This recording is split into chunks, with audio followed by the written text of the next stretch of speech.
నమస్తే, తెలుగు రాజ్యానికి స్వాగతం. నేను మీ సంధ్య.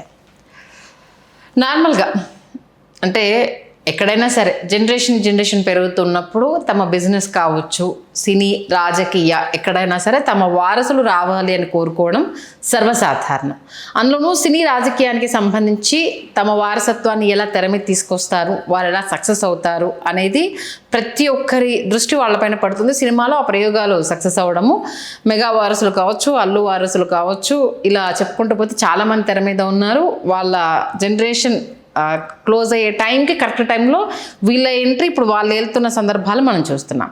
అలాగే రాజకీయాల్లో కూడా కొత్త సెకండ్ రావాలి అని కోరుకోవడం, నేను వెళ్ళిపోయిన తర్వాత నా తదనంతరం అంటే తండ్రి దగ్గర నుంచి వెళ్ళి ఈ తండ్రికి, ఈ తండ్రి నుంచి వెళ్ళి ఆ కొడుక్కి, అదంతా మనం చూస్తూనే ఉంటాం. కాబట్టి ఇప్పుడు ఏపీలో కొత్త జనరేషన్కు సంబంధించి బాటలు పడుతున్నాయా అంటే ఆల్రెడీ కొన్ని పడ్డాయి. గతంలో పోటీ చేసి ఓడిపోయిన వాళ్ళు ఈసారి మేం కాకుండా మా వారసులు తీసుకొస్తాము అంటూ కూడా అటు కూటమి నుంచి కావచ్చు, ఇటు వైఎస్ఆర్సీపీ నుంచి కావచ్చు కొత్త జనరేషన్ని తయారు చేస్తున్నారు. చెవిరెడ్డి మోహిత్ రెడ్డి కావచ్చు, బొత్స సత్యనారాయణ గారి కొడుకు కావచ్చు, ఇలా చాలామంది, తోట త్రిమూర్తులు గారి కొడుకు కావచ్చు, ఇలా వైఎస్ఆర్సీపీ నుంచి చాలామంది తెర మీదకి రావడం జరిగింది. దీంతోపాటు ఇంకా కొత్త జనరేషన్ని వీళ్ళు పక్కకు తప్పుకొని తమ వారసులను తెర మీద తీసుకొచ్చే ప్రయత్నం చేస్తున్నారు. ఈ రేస్లో ఎవరెవరు సక్సెస్ అయ్యారు, ఎవరెవరు రాబోతున్నారు తెలుసుకునే ప్రయత్నం చేద్దాం. చరిత్రకారులు, రాజకీయ విశ్లేషకులు చిల్లాగడ్డ శ్రీకాంత్ గారు మనతో ఉన్నారు. ఆయన మాటల్లో మరిన్ని వివరాలు. శ్రీకాంత్ గారు నమస్తే అండి. నమస్కారం సంధ్య గారు. ఆల్మోస్ట్ దీపం ఉండగానే ఇల్లు చక్కబెట్టుకోవాలి అన్నది ప్రస్తుతం ఇప్పుడు నేను చెప్పబోతున్న టాపిక్కి చాలా యాప్ట్గా ఉంటుంది. మేము ఉన్నప్పుడే మా కొడుకులు సక్సెస్ అయ్యి పీఠం మీద కూర్చుంటే చూద్దాము అనుకునే వాళ్ళు ఇప్పుడు చాలామంది లిస్టులో ఉన్నారు. ఆల్మోస్ట్ మొన్న 2024 ఎన్నికల్లో ఏపీలో ఆ ప్రయోగాలు కూడా జరిగాయి, మనం చూసాము. కొంత ఫెయిల్యూర్ అనేది కూడా మూటగట్టుకున్నారు. మరొక్కసారి ఇప్పటి నుంచే జనాల్లోకి తీసుకెళ్లే ప్రయత్నం చేస్తుంటే ఒకసారి ఆ రాజకీయ వారసుల గురించి మీ మాటల్లో ఎవరెవరు ఉన్నారు, ఎవరు సక్సెస్ అయ్యారు, ఎవరు సక్సెస్ కోసము ప్రయత్నాలు చేస్తున్నారు అనేది. అంటే ఇది మనం ముందే విశ్లేషణ చేసినట్టు అవుతుందేమో అని నాకు అనిపించింది. అంటే ముందే చేస్తున్నామంటే ఇప్పుడే ఇన్ఛార్జ్ల నియామకాలు అనేది మేము ఉండంగానే మా కొడుకులను జనాల్లోకి తీసుకెళ్లాలి, నేతల ఉత్సాహం ఒకవైపు. ఇప్పటి నుంచే ఖచ్చితంగా మన అభ్యర్థి వీళ్ళు అనేంత వరకు వెళ్ళే ప్రయత్నాలు కూడా జరుగుతున్నాయి. కాబట్టి నాట్ అయితే మనం ఎర్లీగా అయితే స్టార్ట్ చేయట్లా, ఎందుకంటే ఇప్పటి నుంచి చేస్తేనే కదా క్షేత్రస్థాయిలోకి పంపిస్తే జనాలు కూడా గుర్తుపడతారన్నది ఒకటి అండర్లైన్ చేసుకోవాలి. కాబట్టి అంటే కొత్త నాయకులు, కొత్త రక్తం అనేది ఎప్పుడు రావాలి రాజకీయాలకు. వచ్చినప్పుడే నాయకత్వ మార్పు లేకపోతే నాయకుల మార్పు అనేది జరిగినప్పుడే మీకు కొత్త నాయకుల ఆగమనం వల్లే చాలా సుస్థిరమైనటువంటి నాయకులు వాళ్ళలోంచి వస్తారనమాట. మీకు ఒకే తరం లేకపోతే ఒకే కుటుంబం అన్నది రాజకీయాల్లో తీసుకొచ్చి దీనిని కూడా ఒక పరిశ్రమలాగో లేకపోతే దీనిని కూడా ఒక వ్యవస్థలాగో తయారు చేసేసినటువంటి పరిస్థితులు ఇవాళ ఆంధ్రప్రదేశ్లో ఉన్నాయి, తెలంగాణలో ఉన్నాయి. మరి ఆంధ్రప్రదేశ్కి వచ్చేటప్పటికి మొన్నటి ఎన్నికల్లో కళా వెంకట్రావు గారు ఆయన కుమారుడిని పోటీకి సిద్ధం చేసిన రామ్మల్లిక్ నాయుడిని సాధ్యపడలా. కళా వెంకట్రావు గారిని తీసుకొచ్చి చీపురుపల్లిలో పోటీ చేయించారు. నాగార్జున నాయుడిని తప్పించాలని, అది కిమిడి మృణాలిని గారు, డాక్టర్ కిమిడి గణపతిరావు గారు వాళ్ళ కుమారుడు కిమిడి నాగార్జున అంత క్రితం పోటీ చేసిన అతనికి మనం పోటీ చేయడానికి అవకాశం లేకుండా పోయింది. ఓకే, ఒకసారి పోటీ చేసి ఓడిపోయినటువంటి నేపథ్యం ఉంది. ఇట్లా ఏంటంటే కొంతమంది ఇప్పుడు చింతకాయల విజయ్ ఉన్నారు, అయ్యన పాత్రుడు గారు ఇప్పటిదాకా ప్రత్యక్ష ఎన్నికల్లో ఆయన పోటీ చేయలేదు. ఆయన మొన్న ఎన్నికల్లోనే ఆయన పోటీ చేయిద్దామని అనుకున్నా సాధ్యపడలా. చింతకాయల అయ్యన పాత్రుడు గారిని పోటీ చేయించి ఆయన స్పీకర్ అనుకుంటున్నామని చెప్పి పోటీ చేయించారు. ఇట్లా అంటే 80లో తమ రాజకీయ ప్రయాణాన్ని ప్రారంభించిన వాళ్ళు ఉన్నారు, 90లో రాజకీయ ప్రయాణాన్ని ప్రారంభించిన వాళ్ళు ఉన్నారు. 90లోకి వచ్చేటప్పటికి మనకి తోట త్రిమూర్తులు గారు, బొత్స సత్యనారాయణ గారు వీళ్ళందరూ వచ్చేస్తారు. రేపు బొత్స సత్యనారాయణ గారి కుమారుడు బొత్స సందీప్ ఖచ్చితంగా పోటీ చేస్తాడని మనకు అర్థమవుతుంది. అట్లాగే బొత్స గారి కుటుంబం నుంచే అంటే ఆయన మేనలుడు అయినటువంటి చిన్నసీను కుమార్తె వాళ్ళు విశాఖ జిల్లాలో ఉంటారా, విజయనగరంలో సర్దుకుంటారన్నది చూడాలి ఆ సమయానికి. ఓకే, వాళ్ళందరూ కూడా వైకాపాలోనే ఉన్నారు. ధర్మాన సోదరులు వాళ్ళు వైకాపాలోనే ఉన్నారు. వాళ్ళు వచ్చే ఎన్నికలకి వారసులను రంగంలోకి తీసుకురావాలని వాళ్ళు అనుకుంటున్న మాట వాస్తవం.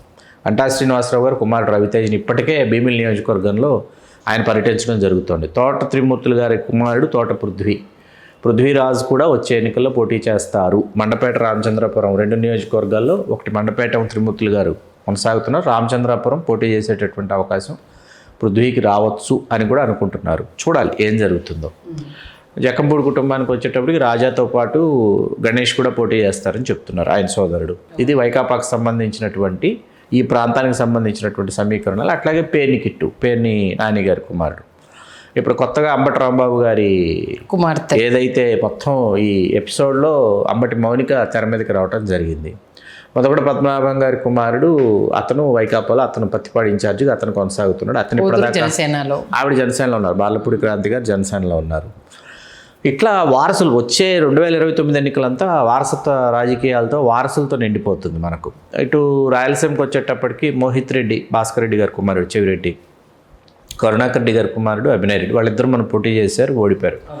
వాళ్ళిద్దరూ తిరిగి పోటీలో ఉంటారా, లేదు వీళ్ళే తిరిగి పోటీ చేస్తారా, ఏది కరుణాకర్ రెడ్డి, అభినయ్ రెడ్డి, మన భాస్కర్ రెడ్డి, చెవిరెడ్డి భాస్కర్ రెడ్డి అన్నది చూడాలి. ఎందుకంటే సరైన ఫలితాలు రాలేదు అభినయ్ రెడ్డి, మోహిత్ రెడ్డి అన్నది, తిరిగి వాళ్ళని కొనసాగించవచ్చు అని అంటున్నారు. ఆ సమయానికి ఏ విధంగా తీసుకుంటారో తెలియదు. ఇక్కడ ఏంటంటే పెద్దిరెడ్డి రామచంద్రారెడ్డి, ఆయన కుమారుడు మిథున్ రెడ్డి మరియు రామచంద్రారెడ్డి గారి సోదరుడు ద్వారకనాథ్ రెడ్డి, వీళ్ళు ముగ్గురు కూడా పోటీ చేస్తున్నారు, గెలుస్తూ వస్తున్నారు. కాబట్టి ఇప్పుడు మిగతా ప్రాంతాల్లో కూడా ఒక కుటుంబం నుంచి 2+1 అడిగే పరిస్థితులు కూడా ఉన్నాయన్నమాట. 2+1 వాళ్ళకి ఇచ్చారు కదా 3, బొత్స గారి కుటుంబంలో అన్ని ఇచ్చారు కదా, మాకెందుకు ఎవరు అనేటటువంటి పరిస్థితులు. అంటే ఒకే కుటుంబంలో ఖచ్చితంగా రెండు గ్యారెంటీ, ఇంకొకటి ఎక్స్ట్రా అనేది పెట్టేసుకున్నారు అందరూ. పెట్టేసుకుని అలా ఇస్తేనే, అలా చేస్తేనే కొనసాగుతామని.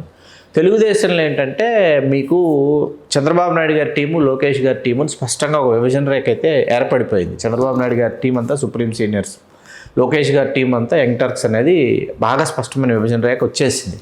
పరిటాల శ్రీరామ్ గారు గతంలో పోటీ చేశారు, ఓడిపోయారు. మొన్న ఆయన ధర్మవరంలో పోటీ చేసే అవకాశం రాలేదు. సునీత గారు, ఆవిడ కొనసాగారు రాప్తాడు నియోజకవర్గంలో. కాబట్టి ఈసారి సునీత గారు, శ్రీరాము ఇద్దరు పోటీలో ఉంటారు. అట్లా తెలుగుదేశంలో కూడా ఒక్కొక్క కుటుంబం నుంచి ఇద్దరు అన్నది వచ్చేస్తుంది. చాలామంది సుప్రీం సీనియర్స్ ఏంటంటే 29ని లాస్ట్ ఎలక్షన్ కింద తీసుకుంటున్నారు. This is my supreme seniors, this is final election for మాకు, ఇది ఫైనల్ ఎలక్షన్. వాళ్ళు 24కే చాలామంది ఆ మాట చెప్పి వారసుల్ని కొనసాగనివ్వకుండా వీళ్ళు పోటీ చేసి చాలామంది గెలిచి, గోరట్ల బుచ్చయ్య చౌదరి గారు కావచ్చు, బండారు సత్యనారాయణ మూర్తి గారు కావచ్చు, వాళ్ళందరూ గెలిచి వచ్చారు. 29కి మళ్ళీ చెప్పొచ్చని ఒక చిన్న అనుమానం అయితే ఉంది. కొలగట్ల వీరభద్రస్వామి గారు, ఆయన వైకాపాలో విజయనగరం నుంచి తన కుమార్తెకు అవకాశం కావాలని ఆయన పట్టుబడుతున్నారు. ఇట్లా ఈసారంతా వారసులతో నిండిపోయి ఉంటుంది. విజయనగరంలో మీసాల గీత గారి సోదరుడు గురాన జగదీశ్వరాయలు, గురాన అయ్యలు అంటారు, జనసేనలో ఉన్నారు. జనసేన నుంచి పోటీ చేయడానికి ఆయన రంగం సిద్ధం చేసుకుంటున్నాడు. గురాన సాధురావు గారిని కాంగ్రెస్లో ఆయన ఒక దిగ్గజ నేత, ఆయన కుమారుడే అయ్యలు. అయ్యలు ఈసారి జనసేన అభ్యర్థిగా పోటీలో ఉంటారని తెలుస్తోంది మనకి విజయనగరం నియోజకవర్గం నుంచి. ఇట్లా ఏంటంటే ఈసారి అంతా వారసులతో నిండిపోతుంది. వీళ్ళల్లో ఎవరు గెలిచినా, వైకాపా గెలుస్తుందా, కూటమి గెలుస్తుందా, ఎవరు అధికారంలోకి వస్తారు కాసేపు మనం పక్కన పెడితే, ఎవరు అధికారంలోకి వచ్చినా కొత్త రక్తం, కొత్త నాయకత్వం, యువ నాయకత్వం, మొట్టమొదటిసారి ఫస్ట్ టైం టు హౌస్ అనేటటువంటి వాళ్ళు లోపలికి వస్తారు. అంటే యంగ్ జనరేషన్తో యంగ్ క్యాబినెట్ సాధ్యం అవుతుంది. చూడొచ్చు మనం. లోకేష్ గారు ముఖ్యమంత్రి అయ్యి ఆ తర్వాత పవన్ కళ్యాణ్ గారికి అవకాశం ఇస్తే ముఖ్యమంత్రిగా, అక్కడ కూడా జనసేనలో కూడా చాలామంది కొత్త వాళ్ళు, కొత్త రక్తమే అధికారంలోకి వచ్చేటటువంటి పరిస్థితులు ఆయా నియోజకవర్గాల్లో ఎన్నికల్లో ఫస్ట్ టైం పోటీ చేసేటటువంటి అవకాశం చాలామందికి దక్కబోతోంది. ఇప్పుడున్న దాంట్లో అంటే తండ్రి ఉండగానే వారసత్వంలో క్యాబినెట్ ఎక్కిన వాళ్ళు చాలా తక్కువ మంది అనుకుంటా. ఒకటి లోకేష్ గారు దాంట్లో ముందు వరుసలో ఉంటారు. తర్వాత ఇంకెవరెవరు ఉన్నారు అంటే అయ్యన పాత్రుడు గారు ఉన్నారు, అయ్యన పాత్రుడు గారు కుమారుడు విజయ్. తర్వాత 2029 సక్సెస్ అయిన వాళ్ళు తక్కువ మంది ఉన్నారు. లోకేష్ గారు ఫస్ట్ వరుస, నెక్స్ట్ ఇంకెవరు తక్కువ మంది ఉన్నారు, చాలా తక్కువ మంది కనిపిస్తారు. స్మాల్ నంబర్, అసలు వెరీ ఫ్యూ అన్నమాట. లైక్ అంటే వెతుక్కోవాల్సిన పరిస్థితి. లోకేష్ గారు జ్యోతుల్ నెహ్రూ గారు ఉన్నారు. జ్యోతుల్ నెహ్రూ గారి కుమారుడు నవీన్ గారు ఇంకా కాలా శాసనసభ్యుడు. నవీన్ గారే రేపు అయ్యేటటువంటి పరిస్థితి అక్కడ ఉంది జగ్గంపేటలో. ఇట్లా మీకు నెక్స్ట్కి సిద్ధమవుతున్న వాళ్ళు ఇప్పుడు వంగవీటి కుటుంబం నుంచి రాధాబాబా లేకపోతే ఆశా కిరణ్ అన్నది ఎక్కడి నుంచి పోటీ చేస్తారు, ఏ పార్టీల నుంచి. రాధాబాబు ఏమో తెలుగుదేశంలో, ఆశా కిరణ్ గారు ఏ పార్టీ నుంచి పోటీ చేస్తారు. దీస్ కైండ్ ఆఫ్ ఒక లిటిల్ బిట్ ఇది ఉందమ్మ, కమ్యూనికేషన్ గ్యాప్ ఉంది. వీళ్ళందరికీ కాన్షియన్సెస్ కావాలి. ఇప్పుడు రాయలసీమలో కాంట్రవర్సీ బ్రదర్స్ ఉంటారు కదా sir, JC brothers. JC brothers లో వాళ్ళ అబ్బాయి అవును, పవన్ అస్మిత్. ఎమ్మెల్యే అయ్యారు. అవును, పవన్ అందుకే ఒకరయ్యారు. ఒకరే అయ్యారు. అంటే నెక్స్ట్ తండ్రి ఉండంగానే ఎమ్మెల్యే అయ్యి అధ్యక్ష అన్న వాళ్ళు జేసీ పవన్ కుమార్ రెడ్డి ఇద్దరే కనిపిస్తున్నారు, ఎక్కువ మంది లేరు నిజంగా. అదే అందుకే మీకు ఫ్యూజ్ ఎక్కడున్నా వస్తుంది. అదే ఎమ్మెల్యే గెలిచి 29కి సాధ్యం అవుతారు, అంతా ఇంటర్స్ కనిపిస్తారు మనం. ఐదరట ఇట అంటే కూటమి నుంచి పోటీ చేసేది 2 కూటమి నుంచి ఉంటారు పోటీలో, వైకాపాలో ఉంటారు. ఎవరు అవుతారు అని సెంటర్ ఆఫ్ అట్రాక్షన్ అనేది చూడాలి, మనం ఎదురు చూడాలి. నిజంగా అది ప్రజలు కూడా వెల్కమ్ చేస్తారు. బట్ ఏంటంటే వారసులేనా అన్న మళ్ళీ క్వశ్చన్ మార్క్ ఉంటుంది కాబట్టి ఇంకా కొత్త వాళ్ళకి అవకాశం ఇవ్వరా అన్నది కూడా తెర మీదకి వస్తుంది. బట్ ఒకసారి పొలిటికల్గా సినీ పరంగా చూసుకుంటే కొత్తదనమే వారసత్వం అన్నట్టే ఉంటుంది. మంచి విశ్లేషణ అందించారు. ధన్యవాదాలు శ్రీ. ధన్యవాదాలు సంధ్య గారు. హలో, తెలుగు రాజ్యం ఛానల్ చూస్తున్నారా? సామాజిక రాజకీయ జీవన చిత్రణే తెలుగు రాజ్యం. అతిశయోక్తులు అసత్యాలు ఉండవు. రాజకీయ కోణం కాదు, ప్రజా కోణమే కొలబద్ద. తెలుగు రాజ్యం వీక్షణ మీ ఉత్తమ అభిరుచికి నిదర్శనం.